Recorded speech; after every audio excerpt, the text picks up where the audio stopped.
comment and then take questions. Thanks, Patrick. Obviously, saw some of you guys Friday night, but good trip home. We were able to take a couple days off here on Saturday and Sunday, and then jump back into preparation and get ready for Illinois. So proud of the way the guys played. You know, not perfect by any stretch, but I thought we really battled and competed and made runs when we needed to, and got contributions after going through the film, just like I thought live. A lot of help from different areas, which is what we need as we go forward. We got to continue to have all hands on deck and take contributions from wherever we can. But so getting ready for Illinois, really good team. Watching them last night, and Purdue struggled offensively, but you know, a different feel with the two big guys together, and then obviously the maturation of Frazier and Io in the backcourt, and the improvement of Griffin. He's playing really well. So, like I said, this league is not for the faint of heart, as we've all seen. So you're ready for another grinder on Wednesday night. Start with Jeff. Greg, I'm guessing you're not surprised by what Tyler has given you as the season's gone on. We talked to you before Christmas, and you said he needed to slow down. Has he been doing that lately, and has that led to fewer mistakes, a little more consistent contribution? Yeah, I think, well, the first possession that he touched the ball Friday night, it was not slowing down, and that's he got himself in a little trouble with the travel. But yeah, I think he's just, I'd rather have him that way, and we can try to harness him a little bit than us have to constantly invigorate him. We don't have to worry about him coming in terms of the effort. And I mean, he made big plays. I mean, a couple steals he got, one on the out of bounds play, one he stole in front of their bench. You know, obviously the offensive rebound at the end, but there were other plays he made. The reverse layup he made over two guys. And I think he's just getting more and more comfortable. And the kid's a heck of a player. He's going to get stronger, and that'll come in time. But his instincts and his IQ level and his fearlessness, I think those, and he's longer than I think people realize. I have noticed that just watching him in practice defensively. Hand-eye coordination is really good. So, like I said, he's still scratching the surface and is really young in terms of his college career, but just understands what his role is with this group and what this group needs from him, and he's done a good job of producing that. Zach. Greg, I know it's only been 4 games so far, and maybe the numbers don't jump out at you stat sheet wise, but Micah Potter, where has he helped you? Which different areas has he helped you guys so far? Well, it's a big body, obviously, with the size, that's a given. But he's had some experience, so it's not like you're throwing in somebody new that hasn't played. You know, if it was a freshman per se, or even somebody that had transferred from a different league. You have somebody that's played in every arena, started in every arena. I don't know how much. I think he had 16 starts at Ohio State. He got to all the arenas, but he's played in all of them, so he's not overwhelmed by the environment. Obviously, Friday was a little different, a little more emotional, just because of going back to Ohio State. But he handled it very maturely, like he has everything else. But I think the biggest thing is not so much in the numbers that's going to jump off the stat sheet, but you watch Reavers' minutes have gone down, but his production has gone up. So it's helped take some of the pressure off and the workload off of Nate. And I think they've, starting, Mike is still very early in terms of being comfortable with everything, and defensively too. It's going to take some time for him to get in sync with everybody, and obviously you're not going to have a lot of experimental time right now because there's the competition level that we were going to face, or are facing. But I think the biggest thing is just the experience that he brings, and the fact that he can, help keep Nate fresher. Jim. Greg, you said the other night in Columbus that Brett Menelaus oftentimes makes suggestions based on what he sees. How is that something you notice about him right away? Is just his basketball IQ and just his ability to think through the game has been pretty high? Yeah, he's always had that ability. He has a great feel for the game. He senses things on the floor.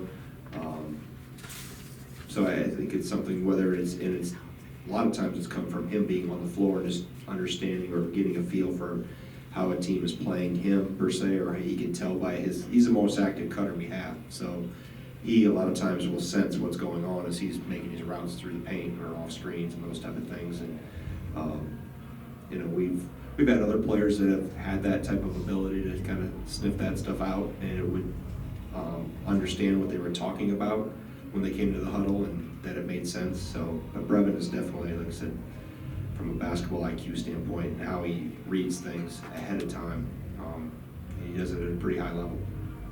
Jeff?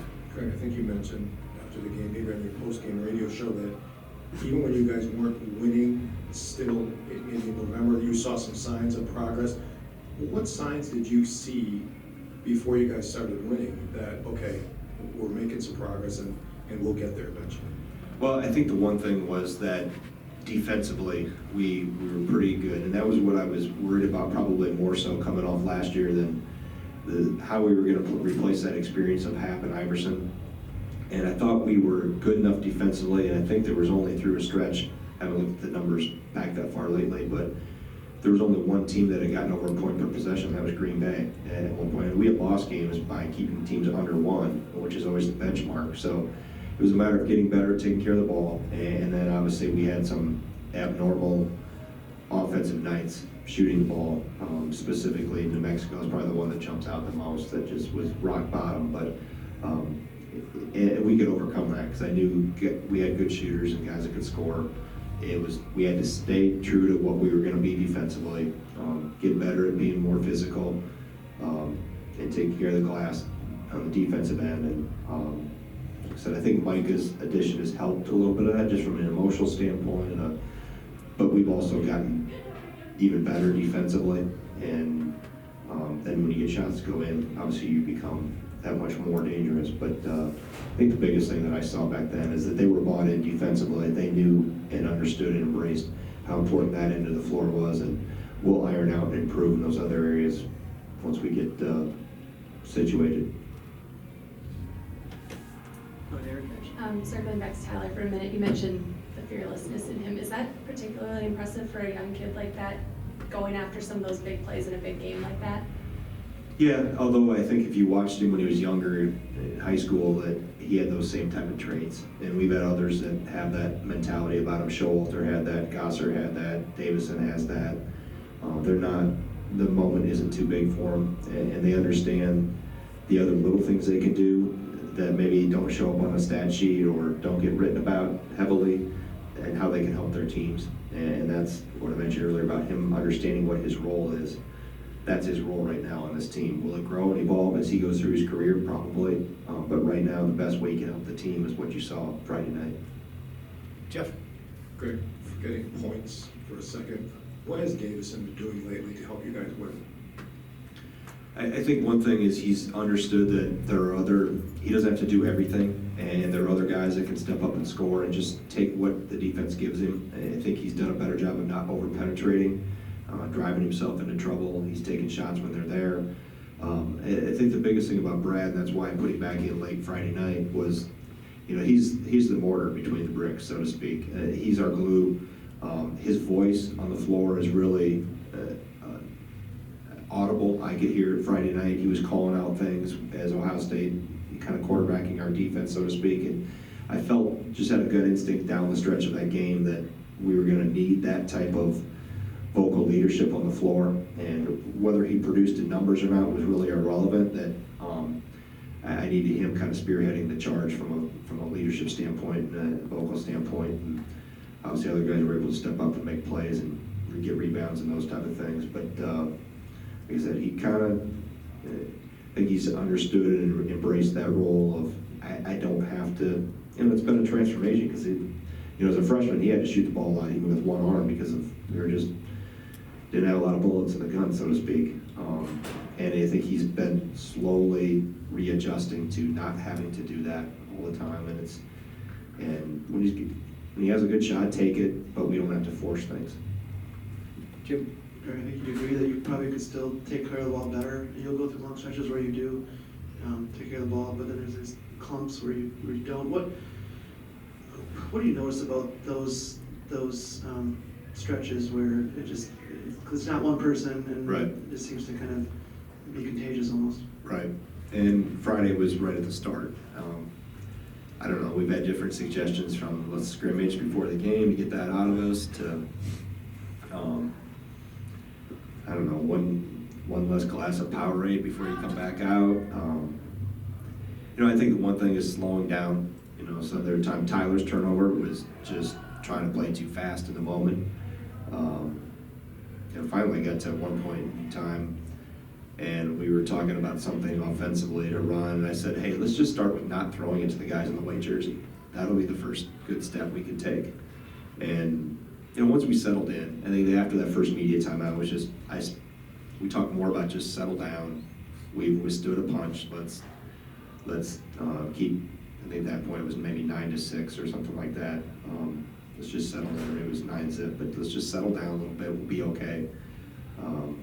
But yeah, we'll keep searching for why it's happening in those situations, specifically at the start of a game, and see if we can get it resolved. Jeff? Obviously, you don't game plan to fall behind 7-0, but are you encouraged by the fact that the two road victories have been completely different in how they played out? Tennessee was jump on top, hold it. Right. Ohio State had to come back twice. Well, I think one of the things that's improved with this group since November and December is the resiliency and the ability to handle adversity. Early, we get a little bit of turbulence, rock the boat, and we didn't respond well. And I think now they've understood, hey, just like I mentioned just in the last question, settle down. So we're okay. Let's just calm down here and play our game and chip away and get ourselves back in this, and we'll be okay. So they've done a good job of commanding that themselves. They talk about that in the huddles. I don't have to say it as much as I used to earlier in the year, so they understand it. When they recognize it and can talk about it before a coach has to say it, that's a good sign. Go ahead. Coach, to string off the 4 straight wins and finally get the monkey off your back for the road wins too, how important is it? How have you seen a shift from your players that you have 3 games, well, you have Illinois, then 3 ranked games coming up after that? Well, we just operate one game at a time. It'll be today's preparation for Illinois, and whatever happens after Wednesday, we'll worry about that on Thursday. So I think anytime you start looking too far ahead, you get yourself overwhelmed, and there's no purpose. There's only one person that can look further ahead, and that's whoever has the Penn State scout. And I'm not sure which assistant has it, so I don't ask until after the Illinois game. I'll say, all right, who has Penn State? And then I'll get the lowdown. But if you get caught up trying to look at the big chunk altogether, first of all, it's going to be very overwhelming. But secondly, there's no point in looking at, and rankings really, they don't get to start with the lead. Like they don't get like 10-0 lead if you're ranked in the top 5, or 5-0 lead if you're ranked in the top 20. So that's for all you people to make a big deal about. Does Illinois, have they changed the way they defend? Because they've been pressure. Right. What is that going to present any different challenges, or just a little adjustment to making? Yeah, they don't. Obviously, I think the pressure within a certain, area is still the same, but not maybe extended as much. They're not putting teams at the free throw line as much. Obviously, not fouling as much. Personnel maybe has something to do with that too. I don't know. I haven't called Brad and asked him. I just look at the tape and say, hey, but with having Kofi and Georgie together, they can play those 2 bigs. But also I think they obviously have seen what is consistently successful in the league, and there are a lot of good coaches do that. They adapt and adjust based on where they are in the environment they're in. He's not the first one that's done it. Beeline did it too when he was at Michigan. So each league is different, has a different personality, a different flavor, so to speak, and different recipe for success. Anything further?